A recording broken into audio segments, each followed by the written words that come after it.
cannon would not have been in any of these big forts that would have been in the Revolutionary War. This is a ship's carronade, a smaller cannon that ships would have had, just for close quarters combat on a ship. But a ship's gun easily fits on a field carriage as well. So we could raid the ships, steal the cannons off of the ships, put it on a field carriage, and take it to the battlefield. A 3-pounder is known by the weight of the cannonball that it fired. So cannons were known by the weight of the shot. You had mortars, which were different.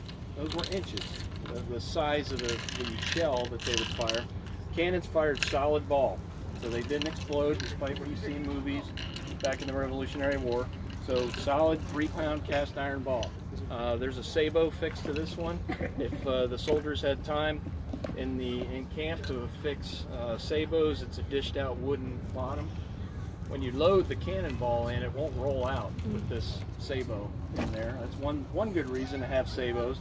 Another reason is the cannonballs fit very loose down the barrel. There is, a gap. They don't fit tight.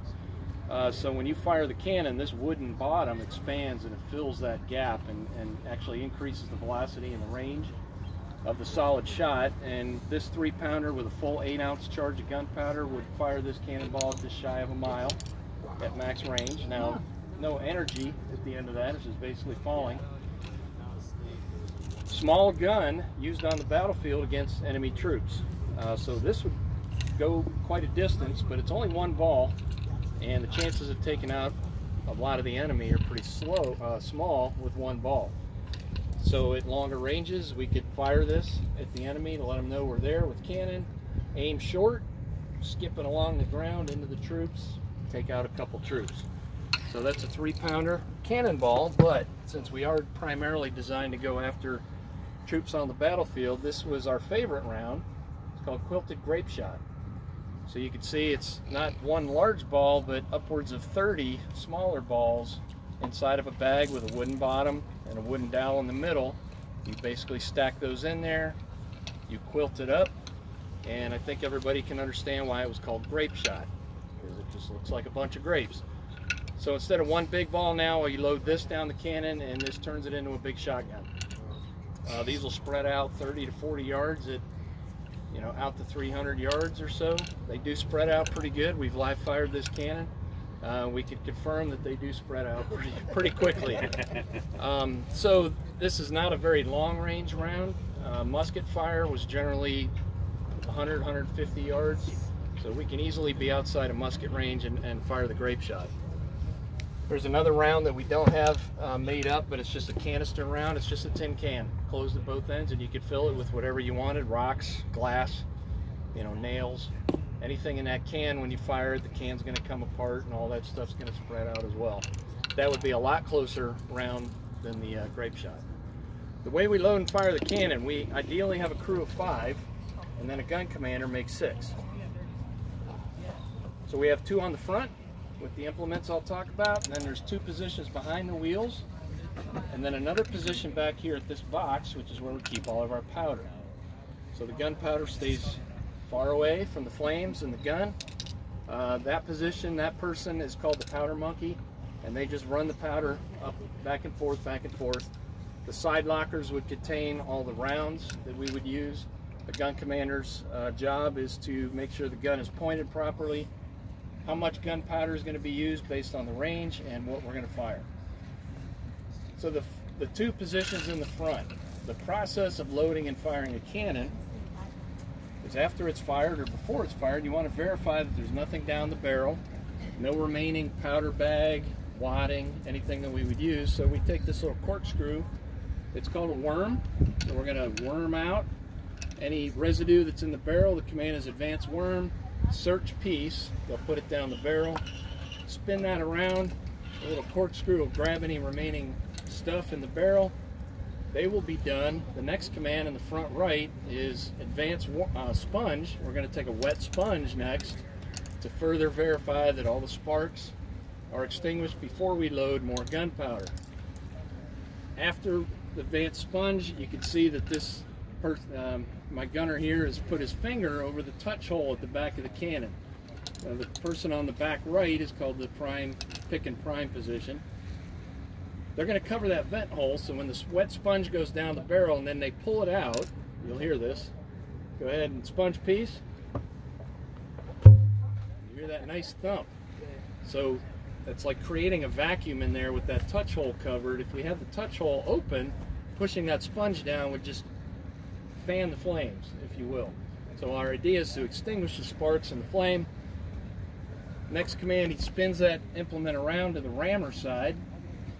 At the command handle cartridge, the powder monkey is going to bring up the gunpowder, and ideally it's in pre-measured bags like this. We would have, 8 ounces, like I mentioned, 6 ounces, 4 ounces, whatever size charge we needed. Ideally in bags. We could load it bulk, but this is faster. We're going to put the powder down first, followed by whatever we're going to load. It would then ram cartridge. They would ram it down to the back of the cannon. Then the back right position is going to prime. And I've got this, I know you're recording this, but here's one implement. Jerry, you can do that while I talk. So this back right position, we're going to take the powder that's in the bags, we're going to put that pick down the vent hole and open up the powder, expose the gunpowder in the bag, so that when we put the flame to the touch hole, the charge is going to go off. Now to further prime the cannon, we could fill that touch hole with more gunpowder, loose gunpowder, and just puddle it on top. Or we have represented here, which are called quick fire tubes. Now these are made out of paper straws for safety, but ideally they'd be a brass tube with a sharpened point on one end filled with gunpowder. So it's kind of a fuse, and it's quick because of that brass. I could jam this down the vent hole and it will pierce the bag like that, and that's how the flame would get to the gunpowder. There's a couple different ways we can prime it. So then once it's primed and ready to fire, the last position back here on the back left, she's holding the, sorry Patrick, is holding our, is a lint stock, is what it was called. At the end of that is rope. It's been treated in chemicals, basically kind of gunpowder, soaked and allowed to dry. So when we light that, it's going to burn very slowly, kind of like a cigarette. It burns hot, and it burns slowly, so it's called slow match. That is what we're going to use to light the cannon, fire the cannon. The lint stock is approximately 3 feet long. You could light the cannon pretty close by standing here, but when you fire a cannon, they tend to recoil. So I want to stand outside of the wheels. So that's why the lint stock is that long. So what we're going to do, that's the loading and firing process. So once we kind of get ready here, and I'm going to get on my thumb stall to cover the vent hole, we're going to load and fire 3 times. The first time I'm going to give the commands that I just explained, so it's by the numbers. On the next 2 shots, I'm just going to say battlefield commands, and the gun commander would just say load and fire when the gun's ready to fire. That whole process I explained, you're going to see that we can load and fire the cannon about every 20 seconds because we have 5 crew members doing the job that they know how to do. Muskets can fire about every 15 seconds. A cannon can fire about as fast as a musket. Except now I'm putting 30 balls downrange instead of just 1. Okay? So loading and firing a cannon, 3 shots. It's a little loud. Okay? I don't see the dogs anymore. Anybody have any dogs? No? Okay, little kids. You can probably cover your ears. It's not tremendously loud, but it is loud.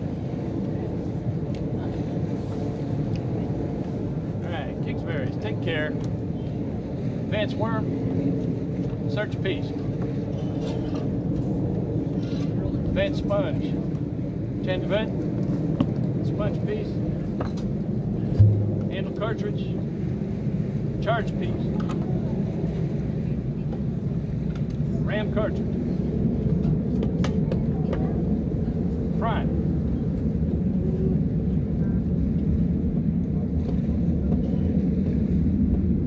Good. All right. Fire. Fire. Load.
Fire!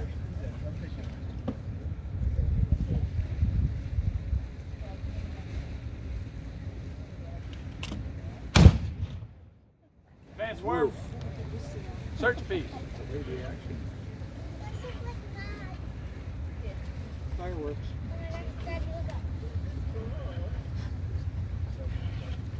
Advance sponge. Sponge piece.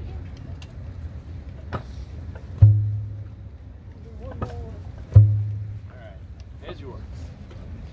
All right. Okay.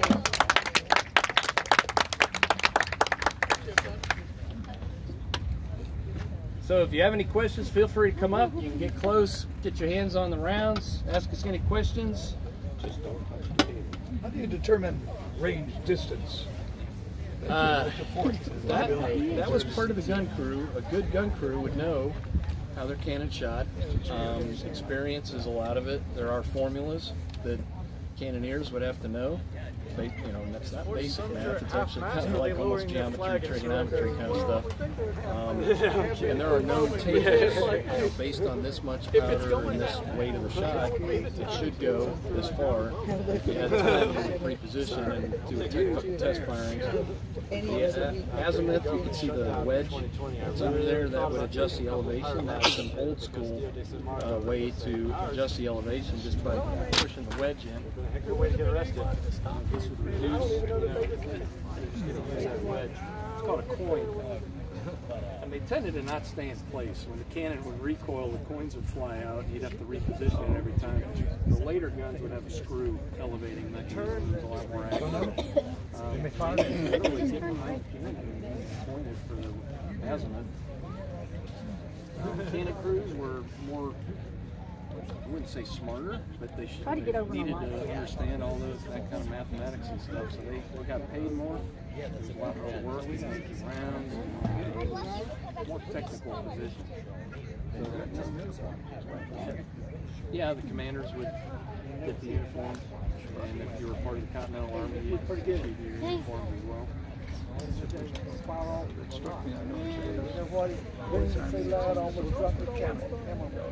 Right. Yeah, he's right.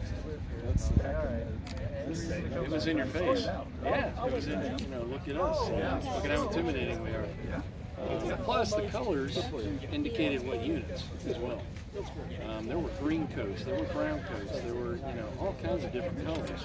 Right. Every state had kind of their colors. Right. There wasn't any standardized, more or less.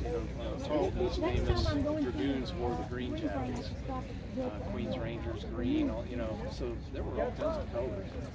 Designated what unit was who. Tried to take him over. We're going to stop in the shade. Oh, okay, go ahead. Shade's better. It's a bit warm out. I bet it is. Let me see if I